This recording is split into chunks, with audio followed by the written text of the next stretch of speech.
Eyes in the sky, gazing far into the night. I raise my hand to the fire, but it's no use, 'cause you can't stop.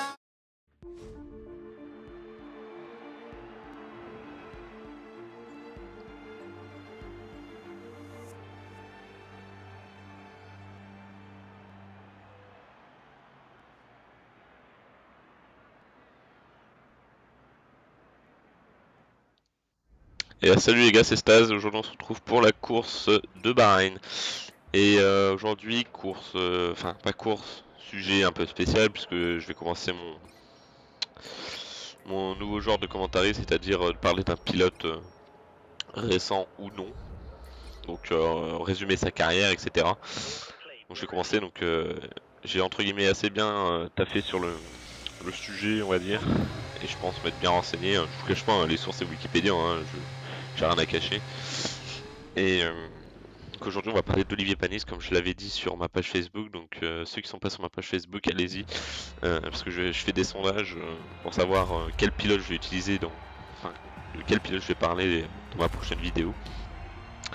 Donc n'hésitez pas à la rejoindre, hein, c'est gratuit, hein, voilà la petite pub qui passe tranquillou.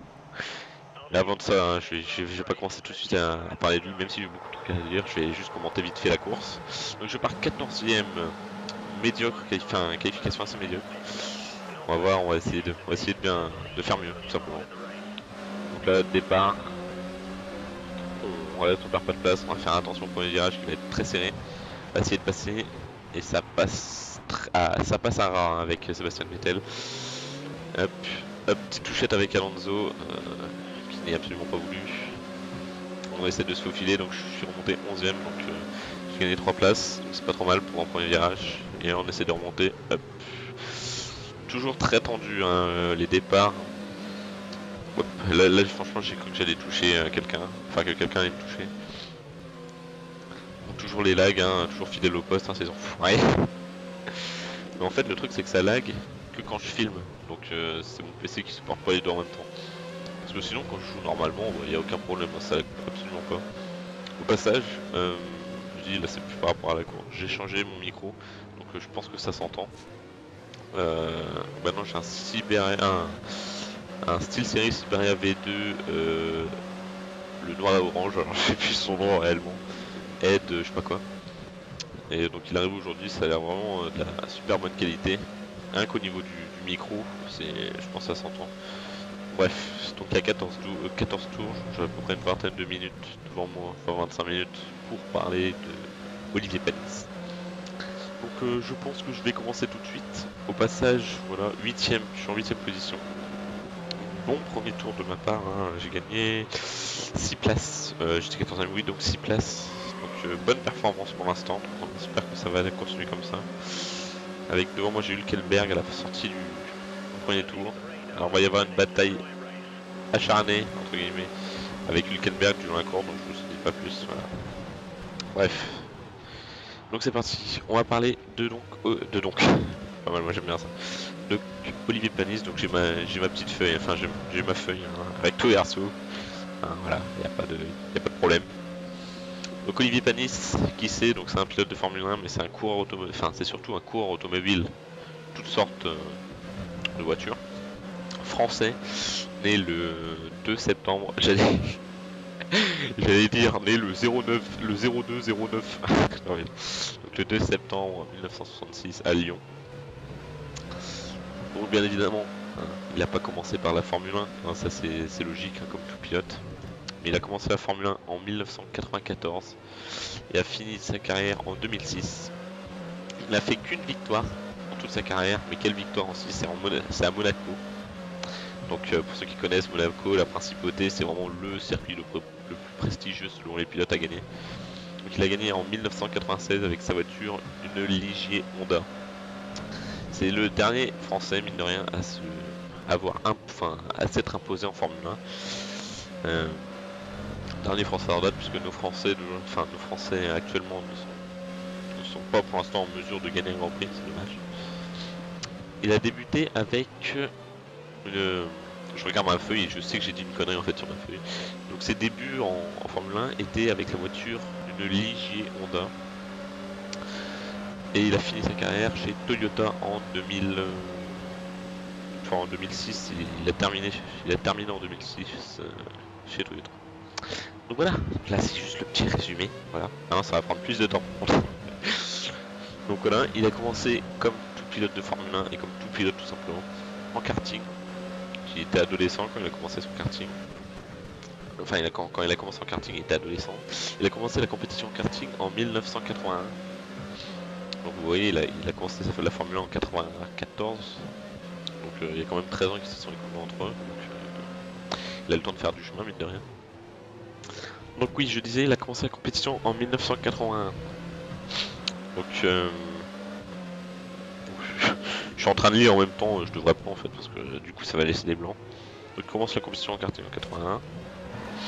Mais bah rien ne se passe réellement en karting, enfin si. Bah, au passage, vous avez vu, j'ai failli partir, hein. Franchement, j'ai vraiment dérapé. Hein. Je suis pas en confiance sur ce circuit réellement. Hein. Un petit touché avec Massa, rien de bien méchant. Bref, voilà. Pour le karting, bah, il gagne quelques compétitions, bien évidemment, ce qui le fait monter en classe, on va dire, supérieure. Il commence la monoplace, enfin, il rentre dans, comment ça s'appelle, comment je pourrais dire ça, pas une catégorie, parce que c'est pas une catégorie, enfin si, on va dire ça, dans la catégorie monoplace. Donc monoplace, qu'est-ce que c'est? Bah monoplace, comme ça s'appelle, c'est quand vous êtes tout seul dans votre voiture, comme en Formule 1, etc. Et il commence en Formule 1, il commence en monoplace en 1987, et il gagne le volant Elf en 1987. Alors par contre là, j'ai complètement oublié, je me suis dit, faut que j'aille regarder ce que c'est. J'ai complètement oublié ce que c'était. Enfin, je suis pas allé voir justement, je suis désolé. Donc bah, vous pouvez aller chercher si ça vous intéresse, bien évidemment. En 1988, il dispute le championnat Formule Renault. Alors Formule Renault, qu'est-ce que c'est? Bah, c'est tout simplement les classes en dessous de la Formule 1, bien évidemment. Je crois que c'est le plus bas qu'on puisse, qu'on puisse faire au début. C'est vraiment vraiment le bas de la monoplace, quoi. Donc Formule Renault, donc, comme son nom l'indique, c'est que des Renault en fait, si vous voulez, la course. Donc si je me rappelle bien, toutes les voitures sont pareilles, exactement pareilles, je crois. Il y a juste la peinture qui doit changer. Il y a de fortes choses que ça doit être ça. Donc il commence en 88 et il gagne ce championnat-là en 89. Donc ce qui est pas trop mal, je dirais. Après ça, alors là, je sais pas si vous avez vu sur la course, je décide de changer, je ne sais plus quoi d'ailleurs, changer en plein virage, donc c'est totalement illogique, hein, parce que bon, je tourne avec mon joystick et je le lâche quoi, en plein virage. Oui, il faut être con, je sais, mais pas besoin de me le rappeler. Donc voilà, après, il a fait 2 saisons, donc une fois avoir gagné comment ça s'appelle, le championnat de Formule Renault, il monte en Formule 3000, Formule 3000 en championnat de France, Formule 3000. Donc c'est au-dessus de Formule Renault et c'est la catégorie en dessous de Formule 1. Voilà, c'est pour vous dire. Ouais. C'est vraiment c'est la petite sœur. Donc il fait après 2 saisons en Formule 1, en Formule 3 français, championnat de France. Il finit en 4ème du championnat en 1990 et 2ème en 1991. Donc assez bonne performance, mine de rien, surtout en 91. Et avec ça, ça lui permet de faire de la Formule 3, mais au niveau international. Donc c'était juste le championnat français au début. Maintenant il passe à la classe internationale et il la gagne en 1993. Donc il est chaud le petit Panix, hein. Mine de rien, il est pas trop mal. Hein. Et en prenant toutes ces informations, je me suis dit, il a fait une bonne carrière quand même, mine de rien, en tant que pilote. Pardon. Donc après son titre en Formule 3, il décroche un contrat en Formule 1, parce que souvent c'est ça, hein, les pilotes viennent de Formule 3 pour rentrer en Formule 1, ça c'est la suite logique.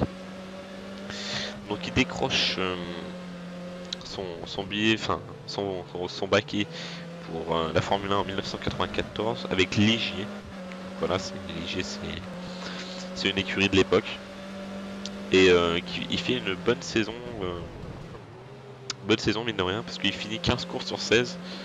ce qui est clairement correct pour un pilote qui vient de monter en Formule 1. Oui, à l'époque il n'y avait que 15 courses, maintenant il y en a 19 je crois, ou 20, 19 ou 20, je sais plus. Et donc sa meilleure performance c'est deuxième au Grand Prix d'Allemagne, donc c'est mine de rien une bonne performance. Au passage, désolé, j'ai tapé Massa, mais en fait c'est pour ça que je l'ai laissé passer là. Parce que si vous avez bien vu en fait, il y a la flèche, Massa m'avait passé, il y avait la flèche du côté, je voulais déborder, mais la flèche m'en empêchait parce qu'il y avait un adversaire qui était collé à moi, donc du coup, voilà. C'est pas voulu, bien évidemment. C'est pour ça que j'ai laissé passer. Bref, oui, deuxième Grand Prix d'Allemagne, donc très bonne performance, hein, mine de rien. Pour un rookie, comme on dit, un débutant. Oui, je suis bilingue un peu. Voilà. Donc en 95, il peine à faire la même saison que l'année précédente, même s'il y arrive, il y a des débats bien évidemment. Il est toujours chez IG. Voilà. Il a renouvelé, enfin je sais pas, renouvelé son contrat, oui, voilà. Et cette fois-ci, ses meilleures performances, c'est deuxième. Enfin, sa meilleure performance, c'est deuxième en Australie. L'Australie, franchement, c'est vraiment un Grand Prix que tous les pilotes adorent. Enfin, que tous les pilotes apprécient. Ouais, je crois, parce que franchement, il est vraiment top ce circuit. Box. Ok, j'ai compris. Je rentre au stand. Eh, quand je vous dis que je suis bilingue, les gars, voilà. Là, je choisis les primes parce que je suis avec les options et comme il faut faire un relais avec chacun dans une course, voilà. Je vous laisse faire le rapprochement. Donc voilà, comme je vous dis, Australie deuxième et il finit au championnat des pilotes 8ème, donc assez bonne performance. Je pense mine de rien parce que être 8ème au championnat à l'époque, c'était pas mal, hein, franchement. Il y avait des écuries dominantes bien évidemment, mais pour une léger c'était bien, franchement. Après, en 1996, il reste encore chez Ligier, mais vraiment de justesse en fait si vous voulez. Parce que je sais que Ligier allait se faire racheter par comment ça s'appelle, par Alain Prost. Ah oui là pardon, je sais plus ce qui s'est passé, parce que là du coup je regardais ma feuille, j'ai oublié. J'ai tapé Kobayashi en sortant des stands, je crois que j'étais en train de remettre mes paramètres en place, du coup je regardais pas où j'allais, je suis franchement désolé. C'est mon coéquipier en plus, donc c'est con. Et je regardais s'il repartait, donc il repartait pas, parce que je l'attendais, mais il repartait pas. Bref. Là encore un accrochage avec Alonso cette fois-ci. J'ai essayé de réaccélérer et mes pneus étant froids, bah, je dérape. Là. Donc oui, je reprends mon histoire, on va dire. Ligier allait se faire racheter par Prost, Alain Prost, pour ceux qui y connaissent. Alain Prost voulait racheter Ligier tout simplement parce que Ligier commençait à couler. Donc il reste vraiment de justesse en 96 chez Ligier. Donc et évidemment c'est là Ligier 1996, c'est avec cette voiture qu'il gagne la course de Monaco. C'était vraiment la course de sa vie sur piste humide. Alors sous la pluie, Monaco c'est vraiment très difficile, hein. Après il y a eu beaucoup de chamboulements dans la course, c'est-à-dire que vraiment les têtes de série avaient tous abandonné je crois. Je me rappelle de ce Grand Prix à peu près, je l'ai vu. Et toutes les têtes de série avaient abandonné et du coup il restait vraiment plus grand monde sur la piste. Et c'est grâce à ça qu'il a pu empocher cette victoire bien méritée mine de rien. Et grâce à cette victoire, c'est la première victoire de Ligier en 15 ans. Donc ça commençait à dater mine de rien. 15 ans, ouais, quand même. J'ai imaginé 15 saisons sans gagner une victoire, enfin sans gagner, ça va être quand même dur mine de rien. Et par contre quand ça doit arriver la victoire, je pense que c'est le champagne, honnêtement. Donc comme je disais, voilà, 96, Ligier est racheté par Alain Prost. Donc Alain Prost est un ancien pilote de Formule 1 aussi, mais dans les époques précédentes, hein, enfin dans les années précédentes on va dire. Donc voilà, donc maintenant l'affaire Ligier c'est terminé, maintenant c'est l'affaire Prost Grand Prix, donc l'écurie Prost Grand Prix qui prend la relève. Mais il reste avec Prost Grand Prix, mine de rien, comme c'est la même écurie, il reste vraiment jusqu'en 2000, En 1999, il reste, on va dire, chez Ligier Prost, on va dire, enfin voilà, vous m'avez compris. Donc il est resté quand même 6 ans. Ça, franchement, c'est pas mal, hein, 6 ans dans une écurie, tranquille quoi. Donc 1997, première saison de Alain Prost, au règne de sa propre équipe. La voiture marche bien, Panis marche bien aussi, bonne performance cette saison, en bonne forme. Il finit 3ème au Brésil que tout le monde apprécie, hein, franchement aussi.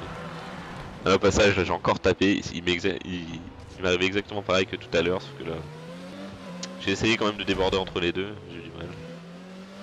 Et là, contact entre Alonso, moi je suivais ma ligne et il a essayé de passer quand même, du coup il a touché ma roue arrière et c'est lui qui est parti. Voilà, j'espère que les commissaires de pouce, les commissaires de course vont être indulgents et vont pas compter ça comme un truc forcé. Voilà. Donc, comme je disais, bonne performance cette saison, donc 3ème Grand Prix du Brésil, 2ème Grand Prix d'Espagne, donc 3ème Brésil, 2ème Espagne, voilà, pardon. Malheureusement, sa saison est de courte durée, mine de rien, parce qu'après 6 Grands Prix, je crois, 6 ou 7, donc Grand Prix du Canada, il a un gros accident, bien violent, mine de rien, qui lui engendre une fracture de la jambe, donc ce qui l'empêche de piloter bien évidemment pendant 7 Grands Prix. Attendez, 6 ou 7 Grands Prix, oui. Il revient après à la fin de la saison, mais voilà. Après une fracture de la jambe, c'est pas pour ça que t'es performant, mine de rien. 7 Grands Prix, donc ouais, il restait 3-4 Grands Prix à peu près. Après, voilà, ça c'est la fin de sa saison, qui a été vraiment chamboulée, mine de rien. En 98, la Porsche GP est vraiment pas compétitive. Niveau fiabilité, c'est désastreux. Et niveau du coup fiabilité désastreux, performance désastreuse aussi.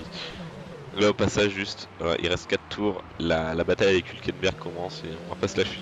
Voilà, juste pour vous dire un petit peu, vous voyez. Vous allez voir à un certain moment, il va se passer un truc assez beau, mine de rien, au niveau du dépassement.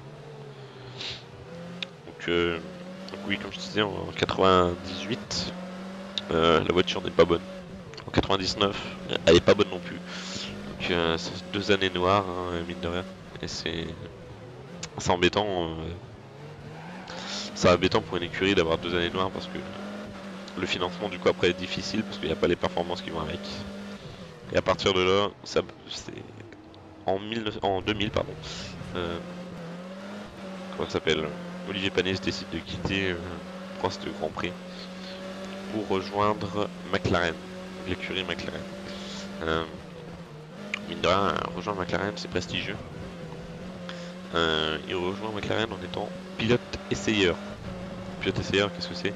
C'est pendant par exemple les essais libres, c'est lui qui fait les tests, les réglages, etc. Enfin, c'est lui qui fait les tests de la voiture en piste, etc. Bon, c'est sûr, il n'a pas participé à un Grand Prix de la saison, mais mine de rien, c'est quand même McLaren. Donc, il se forge avec ça une très bonne réputation en étant pilote essayeur chez McLaren. Ses tests sont bons, etc. Donc, c'est tant mieux pour lui, hein, mine de rien. Là, si vous voyez, je me décale à droite, pardon, pour essayer de le laisser passer à gauche. Comme ça, je lui ferme la porte à l'intérieur et du coup, c'est moi qui peux passer. Ça, c'est totalement prévu parce que si on reste, si je serais resté à gauche et lui me serait passé à droite, j'aurais plus de difficultés à passer et il serait passé justement. Voilà. Donc je reprends donc en 2000, voilà, c'est chez McLaren, mais il ne reste malheureusement qu'une année chez McLaren pour rejoindre en 2001 l'écurie BAR, donc British American Racing, tu vois. Voilà, je suis bilingue, je le sais. Donc l'écurie BAR, après appelé BAR Honda, parce qu'il y avait le motoriste Honda avec. Mais pas non, là on parle pas de ça. Donc l'écurie BAR Honda avec Olivier Panis surprend le paddock. Le paddock est agréablement surpris des performances de la voiture et d'Olivier Panis. Ce qui est bien pour Olivier Panis, parce que mine de rien, moi j'appréciais pas mal Olivier Panis, parce que c'était un bon pilote. Par contre, il y a eu un problème énorme en fait chez Baronda durant un circuit, sur le circuit du Brésil. Il y a eu un problème. Les deux, pendant la course, Olivier Panis était en très bonne forme et l'écurie ramène les deux voitures au stand pour un arrêt en même temps. Et voilà, ça c'est la connerie à pas faire. Ce qui fait d'énormes secondes. Hein, tiens voilà, là je trouve que c'est le passage où... Ouais voilà, c'est le passage. Hop là. Excuse-moi Bobby, je me casse. Ah, j'étais assez content mine de rien de faire ce petit truc parce que je le réussissais pas. Bon, je pense qu'on partait tous les deux au crash. Je réussissais pas bien mon truc. Donc voilà, donc ça a vraiment pourri la course d'Olivier Panis, ce truc, parce que ça lui a fait perdre approximativement 30 secondes.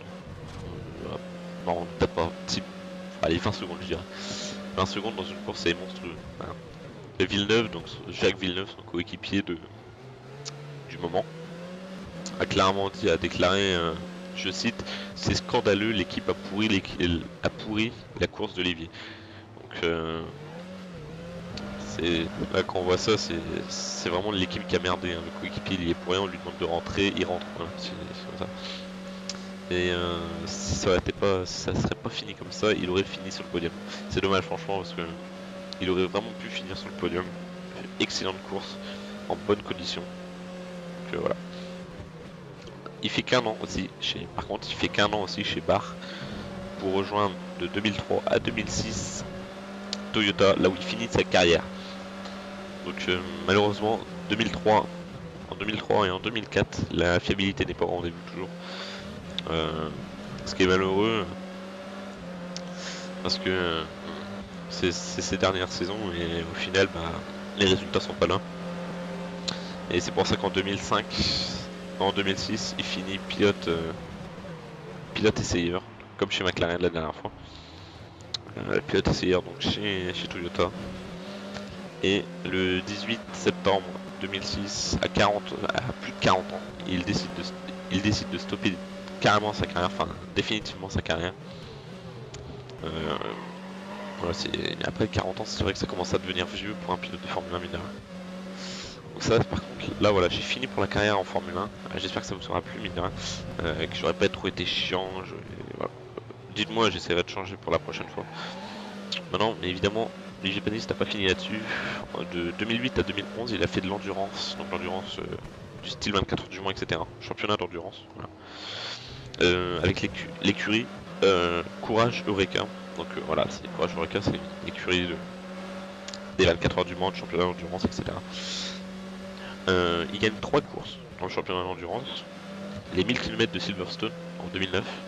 Vous pensez, ça fait environ 6 heures je crois de course. Bon, ils sont 2 par voiture, je crois 2 ou 3 mais... Donc voilà. Les 1000 km de Silverstone avec en coéquipier Nicolas Lapierre sur l'Eureka numéro 1. Nicolas Lapierre, il est toujours en course. Nicolas Lapierre, c'est un pilote d'endurance pur. Donc du coup, voilà, il exerce là-dedans.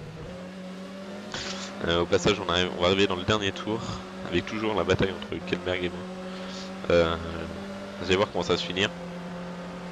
C'est que c'est difficile. Regardez, on se frôle hein, vraiment. Du coup là, j'ai essayé de retarder mon freinage et hop, je pars tout droit malheureusement. Et du coup, il me double. Et là, franchement, je peux vous dire que j'étais vert. Dixième, c'était les points en fait. J'avais des points en étant dixième. Alors là, je sors du panel de points. J'étais vraiment dégoûté. Hein, je peux vous le dire. J'ai tout fait pour revenir à... Je suis revenu à fond, c'est limite à sortir de la piste hein, carrément. Et du coup j'essaye. Bon. Voilà, je reviens parce que là je fais des alternations entre la course et mon sujet. Donc 1000 km de Silverstone avec Nicolas Lapierre. Il gagne aussi les 1000 km d'Algrave, je crois que c'est ça. En 2010, je sais pas du tout où c'est, hein, je vous le dis honnêtement, hein, là je vais pas vous mentir, je sais pas du tout où c'est. Avec Nicolas Lapierre et Stéphane Sarrazin, donc sans doute beaucoup connaissent Stéphane Sarrazin et Nicolas Lapierre, deux pilotes d'endurance, hein, avec la Peugeot 908, donc une bonne voiture de la Team Eureka. Au passage, Lewis Hamilton qui remporte la course, hein, je crois qu'il est à 3 courses, enfin on voit que Mercedes domine, hein, mine de rien. Voilà. Et il gagne aussi les 12 heures de Sebring en 2011 avec Nicolas Lapierre, Loïc Duval, toujours avec la Peugeot. Voilà. J'ai fini assez vite là parce que là je voyais qu'il restait qu'un tour. J'espère que ça vous a plu, mine de rien, ce petit sujet. J'essaierai de faire plus court parce que là j'étais un peu pris par le temps. Voilà, hein, vous savez ce qu'il vous reste à faire, donc le petit pouce vert et le commentaire, ça fait toujours plaisir. N'hésitez pas à me dire ce que vous en pensez de ce sujet, si ça vous plaît, si vous voulez un autre format, enfin pas faire réellement comme ça. Voilà, je compte sur vous pour me dire ça en commentaire. Je vous dis à la prochaine et à très vite pour de nouvelles vidéos. Ciao tout le monde.